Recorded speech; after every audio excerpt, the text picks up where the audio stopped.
राजस्थान के शिक्षा में बढ़ते कदम के तहत आपकी जो 3 तारीख को गणित का पेपर हुआ था, छठी, 7वीं, 8वीं वालों के, 4 तारीख को आपके हिंदी का पेपर है। तो हिंदी के पेपर में आपके जो किस प्रकार के प्रश्न आएँगे, 15 प्रश्न टोटल आएँगे। तो एक आपके सैंपल पेपर के रूप में अभ्यास प्रश्न पत्र मैं आपको बता रहा हूँ। तो इस पर आधारित आप जो अपनी तैयारी देख सकते हैं। 15 प्रश्न आपके पूछे जाएँगे हिंदी के, वो आपको इस प्रकार से तैयार करने हैं। तो आपका आज का गणित का पेपर कैसा हुआ कमेंट करके बताना, और गणित का कोई प्रश्न याद हो तो आप मुझे व्हाट्सएप पे भेज देना। ये अपने व्हाट्सएप नंबर है, इस व्हाट्सएप नंबर पर आप मुझे भेज सकते हैं। इस पर कॉल नहीं लगेगी, केवल आप मुझे मैसेज कर पाएंगे। तो 75 68 35 00 69 ये अपने व्हाट्सएप नंबर है। इस नंबर पर आप मुझे मैसेज कर देना। कोई प्रश्न आपको याद रहा हो तो लिख के उस पर की फ़ोटो मुझे भेज देना। इसके अलावा आपको गणित में किसी भी प्रश्न की डाउट हो तो आप मुझे जो उसका फ़ोटो खींच के भेज सकते हैं। उसका सॉल्यूशन मैं आपको दे दूँगा। और कक्षा 6 से लगा के 10 तक की जो गणित के उसके वीडियो में आपको चैनल पे मिल जाएँगे। आप जो इसमें जो भी आपको प्रश्न की सॉल्यूशन चाहिए वो आप मुझे भेज सकते हैं। नंबर आपको मैं वापस बता दूँ, 75 68 35 00 69 ये मेरा व्हाट्सएप नंबर है। आप उसको मैसेज कर सकते हैं। इसके अलावा आप हमारे व्हाट्सएप ग्रुप में भी आप जॉइन कर लेना। उसका लिंक मैं आपको व्हाट्सएप ग्रुप का नीचे डिस्क्रिप्शन बॉक्स में दे रहा हूँ। तो आपके इसमें देखो 15 प्रश्न आएँगे। 1 घंटे का टाइम में आपको जो सीट देंगे ओसीआर सीट, उसमें आपको राइट का निशान लगाना है। पहला प्रश्न आपके सामने कि कौन-सा शब्द वर्णमाला के क्रमानुसार शब्दकोश में सबसे पहले आएगा? तो जो अ नाम होता है, अ नाम वाला पहले आता है। तो अ नाम वाले अपने 2 है देखो, अमर है और अगर है। तो तो दोनों में है। फिर दूसरे नंबर पे एक तो म है और एक ग है। तो म और ग में पहले कौन आता है? ग आता है। तो ये अगर वाला जो पहले आएगा, तो द वाला इसमें सॉरी स वाला इसमें सही है। तो पहले मैं आपको स वाले डिब्बे में ऐसा छोटा-सा राइट का निशान लगाना है। वो भी मैं आपको सीट बताऊँगा आगे। पिताजी के पिताजी को क्या कहते हैं? आपके पिताजी के पिताजी क्या कहेंगे उनको? दादाजी कहेंगे। तो इसका उत्तर हो जाएगा दादाजी। अच्छा, माताजी के पिताजी को हम क्या कहेंगे?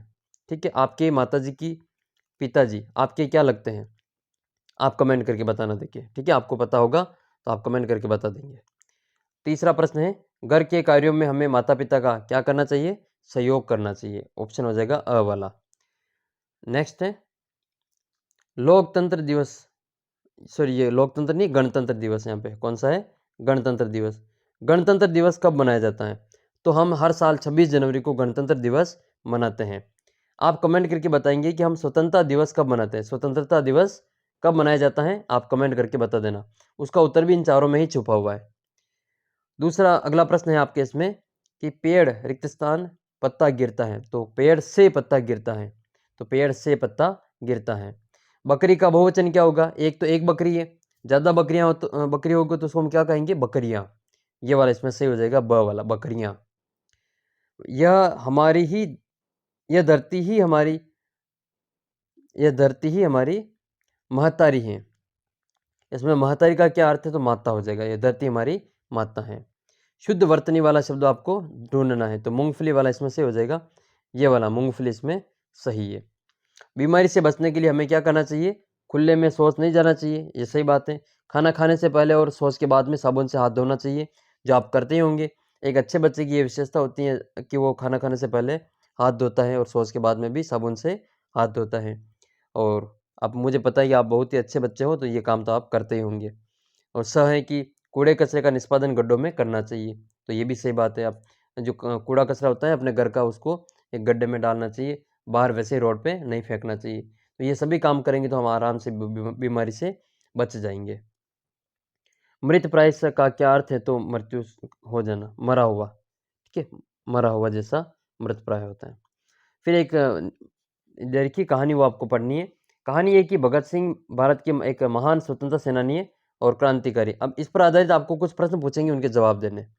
भगत सिंह का जन्म जो है वो 28 सितंबर 1907 को पंजाब के जिला लायलपुर में बंगा गांव में हुआ था।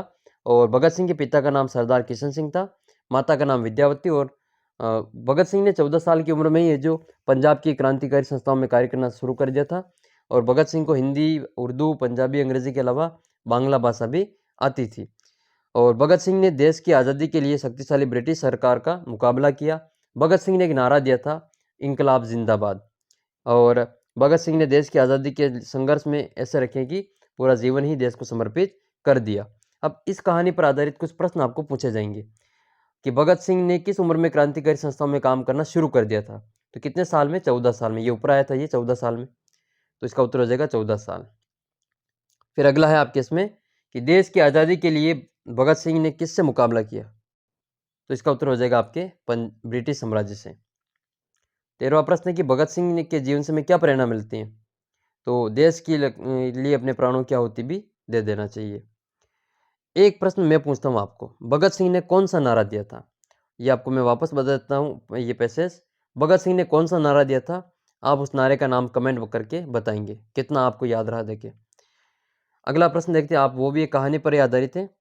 कहानी यह है कि एक बरगद का पेड़ था और उस बरगद के पेड़ पे एक चील ने घोंसला बना रखा था और उसने वहाँ उस घोंसले में अंडे दिए। किसने दिए? चील ने। बरगद का पेड़ जंगल में था, उस पर एक चील रहती थी और चील ने जो घोंसला बनाकर उसमें एक अंडे दिए थे। उसी पेड़ के नीचे एक जंगली मुर्गी ने भी अंडे दे रखे थे। एक दिन क्या हुआ, चील के अंडों में से एक अंडा नीचे गिर गया जो कि मुर्गी के अंडों में मिल गया। समय बीतता गया, अंडा फूटा, चील का बच्चा उस अंडे में से निकला और वह सोचने में बड़ा हुआ कि वह एक मुर्गी का बच्चा है, मुर्गी है। वो मुर्गी के बाकी बच्चों के साथ नहीं बड़ा हुआ, वह उन्हीं कामों को करता था जो एक मुर्गी करती थी। वह मुर्गी की तरह ही कुड़कुड़ाता और ज़मीन खोदकर दाने चुगता और वह उतना ही उड़ पाता जितना कि एक मुर्गी उड़ती थी। एक दिन क्या हुआ कि उसने आसमान में एक चील को देखा जो बड़ी शान से उड़ रही थी। उसने अपनी मुर्गी माँ से पूछा कि उस चिड़िया का नाम क्या है जो इतनी शान से बड़ी शान से उड़ रही है ऊँची। तो मुर्गी ने जवाब दिया कि यह एक चील है। और फिर चील के बच्चे ने पूछा, माँ मैं इतनी ऊंचाई पर क्यों नहीं उड़ पाता हूँ? तो मुर्गी बोली कि तुम इतना ऊंचा नहीं उड़ सकते हो क्योंकि तुम एक मुर्गे हो। और उसने मुर्गी की बात मान ली और पूरी वो चील का बच्चा मुर्गी की ज़िंदगी जीता हुआ एक दिन मर गया। चील का घोंसला कहाँ पर था? बरगद के पेड़ पे, पीपल के पेड़ पे, शीशम के पेड़ पर और पलाश के पेड़ पे। आपने अभी ऊपर इसको पढ़ा होगा तो इसका उत्तर आपको पता चल गया होगा। जो चील का घोंसला था वो एक बरगद के पेड़ पे था, तो बरगद का पेड़ इसमें सही हो जाएगा। दूसरा है कि अगला प्रश्न है कि चील का अंडा किसके अंडों में जाके मिल गया? तो मुर्गी के अंडों में जाके मिल गया था, फिर वो उसी की तरह जीता हुआ मर गया था। आपको ये 15 प्रश्न इस प्रकार से आएंगे, इनके उत्तर आपको इस प्रकार की एक आंसर शीट देंगी, मैं आपको बता देता हूँ वो भी। ये आपकी इस प्रकार की एक आंसर शीट आएगी, ये एक सैम्पल पेपर के रूप में OCR शीट है ये। इसमें आपको जैसे पहले में अ सही तो अ में राइट करना है, दूसरे में ब सही तो ब में राइट करना है। ठीक है, आपको पेपर में कुछ नहीं करना है, नाम पता लिखना उसमें तो केवल। तीसरे में जैसे स सही तो स वाले में राइट करना है, चौथे में अ सही तो अ वाले में राइट करना है, पाँचवें में स सही तो स पे राइट करना है। ठीक है, इस प्रकार से आपको इसमें 15 ही प्रश्नों के जवाब राइट के रूप में देने हैं। तो ये पेपर था हिंदी का। आगे के जितने भी पेपर होंगे अंग्रेजी के, वो सभी भी मैं आपको वीडियो के द्वारा उपलब्ध करा दूंगा। आप व्हाट्सअप कर सकते हैं। आपके समझ में नहीं आया कोई भी प्रश्न तो मुझे व्हाट्सअप कर देना। और गणित का कोई प्रश्न आपको याद रहा हो तो आप मुझे व्हाट्सअप पे भेज देना। मिलते हैं आपको अगले वीडियो में, तब तक जय हिंद, जय भारत, और चैनल को सब्सक्राइब कर लेना।